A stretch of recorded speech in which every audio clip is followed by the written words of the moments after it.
Let's do some questions with a slightly different twist, because here they have told us exactly what goes along the y and x axis. So we have already done vi rho e, where I told you what we take along. So now if we consider this particular question, E equals VIT, they want E over T along the y-axis and V along the x-axis. So whatever they say goes along the y-axis, we make that the subject of the equation. So E over T goes along the y-axis, so E over T is equal to VI.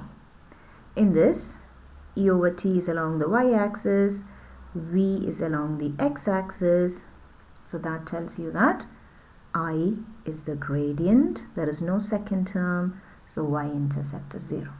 Similarly, if we look at the other equations, our famous photoelectric effect, Einstein's photoelectric effect equation, it says y-axis EK and x-axis F. So we have to make kinetic energy the subject of the equation, HF minus phi. So EK is along the y-axis, F is along the x-axis. So mx, this has to be our m, and this has to be our c. So the gradient is a Planck's constant, and y-intercept is, don't forget the sign, minus phi, because that helps you to make the shape of, recognize the shape of the graph. Then lambda equals h over mv. Along the y-axis, they want 1 over v. So I'm going to rearrange this equation. So 1 over v is equal to m lambda divided by h. Okay, so this is our y-axis.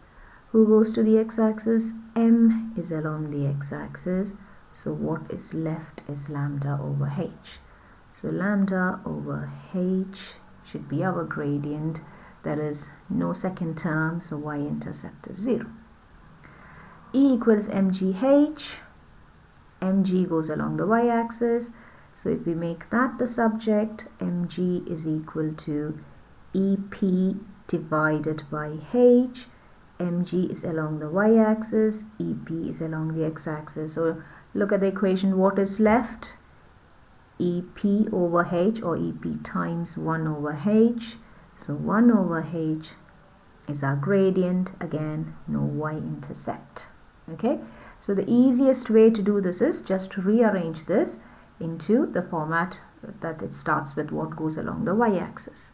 So along the y-axis it's E.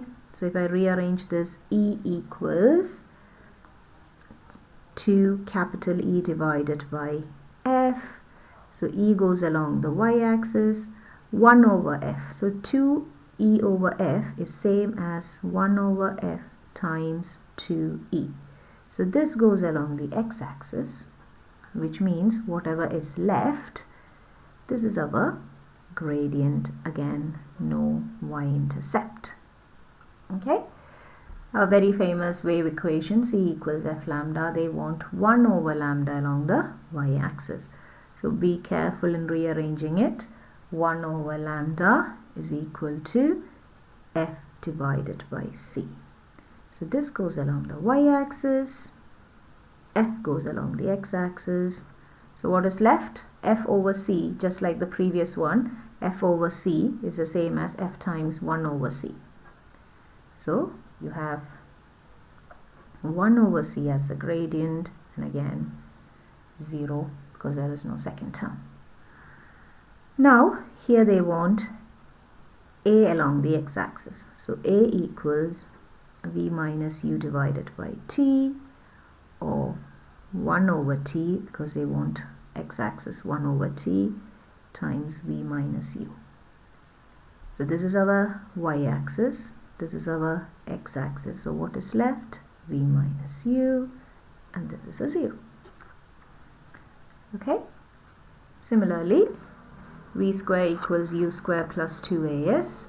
They want V square along the y-axis, s along the x-axis.